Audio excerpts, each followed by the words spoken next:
বাংলাদেশের সাবেক প্রধানমন্ত্রী শেখ হাসিনার বিরুদ্ধে মানবতা বিরোধী অপরাধের যে মামলা তার রায় হয়েছে এবং সর্বোচ্চ সাজা মৃত্যুদণ্ড ঘোষণা করা হয়েছে।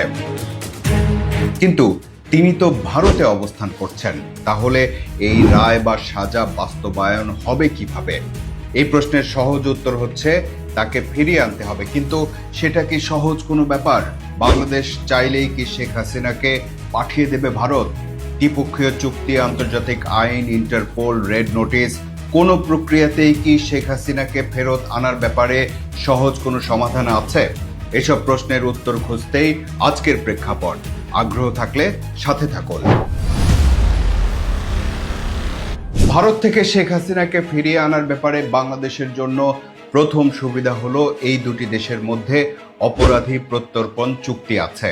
সেই চুক্তি অনুযায়ী তো শেখ হাসিনাকে ফেরত চাইতে পারে বাংলাদেশ। গত ডিসেম্বরে ওই চুক্তির বরাতেই ভারতের কাছে কূটনৈতিক পত্র পাঠানো হয়েছিল, কিন্তু তাতে কোনো সাড়া মেলেনি। তাহলে প্রথমেই আমাদের কাছে পরিষ্কার যে বিষয়টা শুধুমাত্র চুক্তির উপরই নির্ভর করছে না। নিশ্চয়ই ভাবছেন, এখন তো তার সাজা ঘোষণা করা হয়েছে, তবুও কি ফেরত দেবে না ভারত?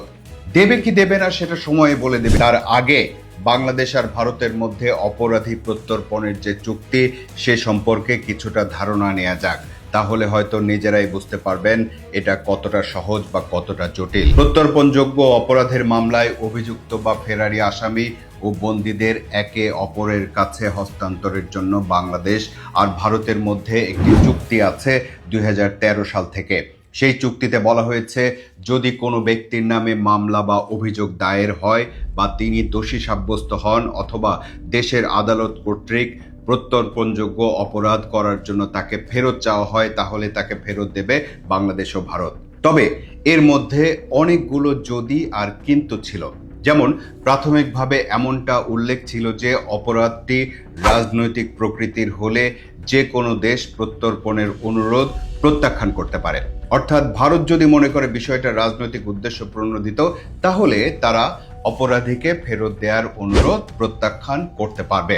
চুক্তির ওই যদি আর কিন্তুর মধ্যে কিন্তু আরো বলা আছে যে হত্যা, নরহত্যা বা অপরাধমূলক হত্যা, আক্রমণ, বিস্ফোরণের কারণ, জীবন বিপন্ন করার উদ্দেশ্যে বিস্ফোরক পদার্থ বা অস্ত্র তৈরি বা নিজের কাছে রাখা সহ বেশ কিছু অপরাধকে রাজনৈতিক বলার সুযোগ নেই।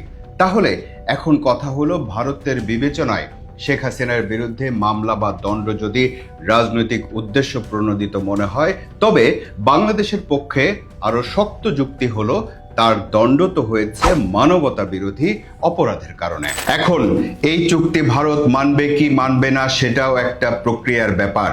সেই প্রক্রিয়া সম্পন্ন করতে হলে ভারতের কাছে মামলা সংক্রান্ত সমস্ত নথিপত্র পাঠাতে হবে, যেমন আদালতের রায়, চার্জশিট, কিভাবে বিচার করা হয়েছে, অর্থাৎ ফেয়ার ট্রায়াল স্ট্যান্ডার্ড নিশ্চিত করা হয়েছে কিনা, অপরাধ যে রাজনৈতিক নয় তার আইনগত যুক্তি ইত্যাদি। এটাও কিন্তু সহজ কোনো ব্যাপার নয়।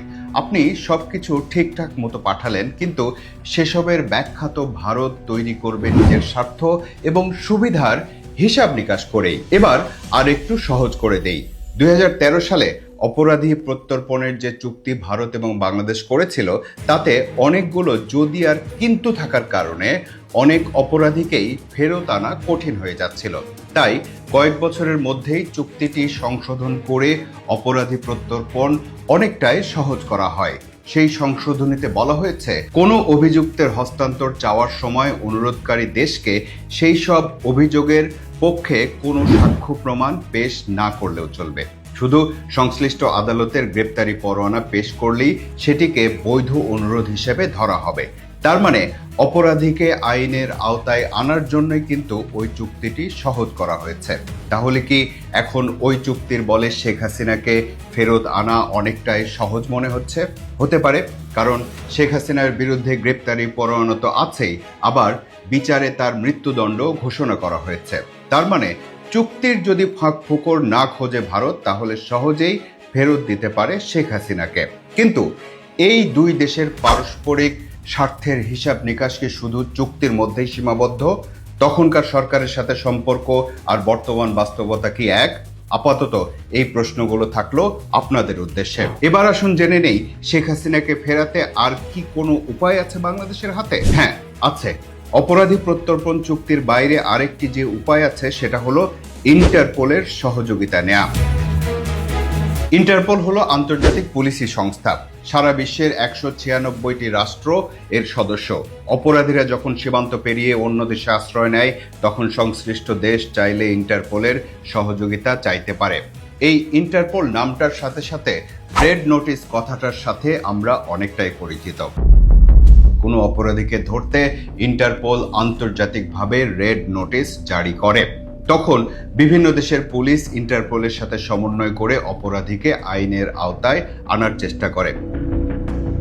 বিভিন্ন গণমাধ্যমে প্রকাশিত খবরে জানা যাচ্ছে যে শেখ হাসিনাকে ভারত থেকে ফেরাতে ইন্টারপোলের সহযোগিতা নেয়ার প্রক্রিয়াও অনুসরণ করতে যাচ্ছে বাংলাদেশ। এখন প্রশ্ন হলো, ইন্টারপোলের সহযোগিতা নিয়েও কি শেখ হাসিনাকে ফেরানো যাবে? হয়তো যাবে, হয়তো যাবে না। কেন এই সংশয়? আমরা তো সিনেমায় দেখেছি যে ইন্টারপোলের সদস্যরা ঝুঁকিপূর্ণ সব অপারেশনের মাধ্যমে বিভিন্ন দেশ থেকে অপরাধীকে ধরে আনছে। এই ধারণাকে বাস্তবতার প্রেক্ষিতে আরো স্পষ্ট করার জন্য চলুন জেনে নেই ইন্টারপোল কিভাবে কাজ করে। দেশের বাইরে পালিয়ে যাওয়া বা অবস্থান করা কোনো আসামিকে, অর্থাৎ সহজ ভাষায় কোনো ফেরারি আসামিকে ধরার জন্য ইন্টারপোলের সহযোগিতা নিতে হলে প্রথমে যথাযথ প্রক্রিয়ায় তাদের কাছে আবেদন করতে হবে। অর্থাৎ অপরাধীর অপরাধের ধরন, বিচারের প্রক্রিয়া, আদালতের রায় সহ বিস্তারিত জানাতে হবে। যোগাযোগের এই প্রক্রিয়ায় ইন্টারপোল যদি মনে করে ওই আসামির বিরুদ্ধে রেড নোটিশ জারি করবে তাহলে করতে পারে। যদি রেড নোটিশ জারি করে তাহলে ওই ব্যক্তি আন্তর্জাতিকভাবেই ওয়ান্টেড হয়ে গেল। এখন কথা হলো, ইন্টারপোলের রেড নোটিশ জারির মাধ্যমে কি শেখ হাসিনাকে ফেরানো যায়? এই প্রশ্নের উত্তরে বিশেষজ্ঞরা বলছেন না। কারণ ইন্টারপোলের রেড নোটিশ জারি করা হলে তা ওই অপরাধীর লোকেশন ট্র্যাকিং বা কোথায় আছে সেটা নিশ্চিত করা সহজ হয়, কিন্তু রেড নোটিশের মাধ্যমে আটক করে হস্তান্তর নিশ্চিত করা যায় না।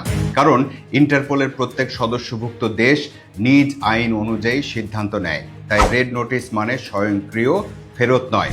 এখানে একটা মজার ব্যাপার হলো, আইন বা আদালতের দৃষ্টিতে শেখ হাসিনা ফেরারি আসামি হলেও আমরা সবাই কিন্তু তার অবস্থান জানি। আমরা জানি তিনি ভারতে অবস্থান করছেন এবং ভারত তাকে রাষ্ট্রীয়ভাবে আশ্রয় দিয়েছে। আচ্ছা, ইন্টারপোল নিয়ে যখন কথা উঠলই তখন আমরা একবার দেখে নিতে চাই বাংলাদেশি কোনো অপরাধীর বিরুদ্ধে ইন্টারপোলের রেড নোটিশ আছে কিনা। যদি থাকে তাহলে ঠিক কতজনের বিরুদ্ধে রেড নোটিশ আছে। এই হলো ইন্টারপোলের ওয়েবসাইট। এখানে ওয়ান্টেড পার্সনের তালিকায় ঢুকতে গেলেই রেড নোটিশ সম্পর্কে সংক্ষেপে কিছু তথ্য দেওয়া হয়েছে। এখানে বলা হয়েছে, রেড নোটিশ হলো একটি অনুরোধ যা সারা বিশ্বের আইন প্রয়োগকারী সংস্থাগুলোকে পাঠানো হয় কোনো ব্যক্তিকে খুঁজে বের করা ও প্রাথমিকভাবে গ্রেপ্তার করার জন্য, যতক্ষণ না ওই ব্যক্তিকে প্রত্যর্পণ, আত্মসমর্পণ বা অনুরূপ আইনি প্রক্রিয়ার আওতায় আনা যায়। রেড নোটিশ কোনো আন্তর্জাতিক গ্রেপ্তারি পরোয়ানা নয়। যেসব ব্যক্তির বিরুদ্ধে রেড নোটিশ জারি করা হয় তারা সংশ্লিষ্ট সদস্য রাষ্ট্র বা কোনো আন্তর্জাতিক ট্রাইব্যুনাল কর্তৃক চিহ্নিত ওয়ান্টেড ব্যক্তি। ওই ওয়ান্টেড ব্যক্তিকে গ্রেপ্তার করা হবে কিনা সেই সিদ্ধান্ত সদস্য রাষ্ট্রগুলো তাদের নিজস্ব আইন অনুযায়ী গ্রহণ করে। তার মানে বাংলাদেশের অনুরোধে ইন্টারপোল যদি শেখ হাসিনার বিরুদ্ধে রেড নোটিশ জারি করে তবে তাকে গ্রেপ্তার করা হবে কিনা সে সিদ্ধান্ত ভারত তার নিজের দেশের আইন অনুযায়ী নিবে। এবার দেখি ইন্টারপোলের রেড নোটিশের তালিকায় বাংলাদেশের কতজন আছে।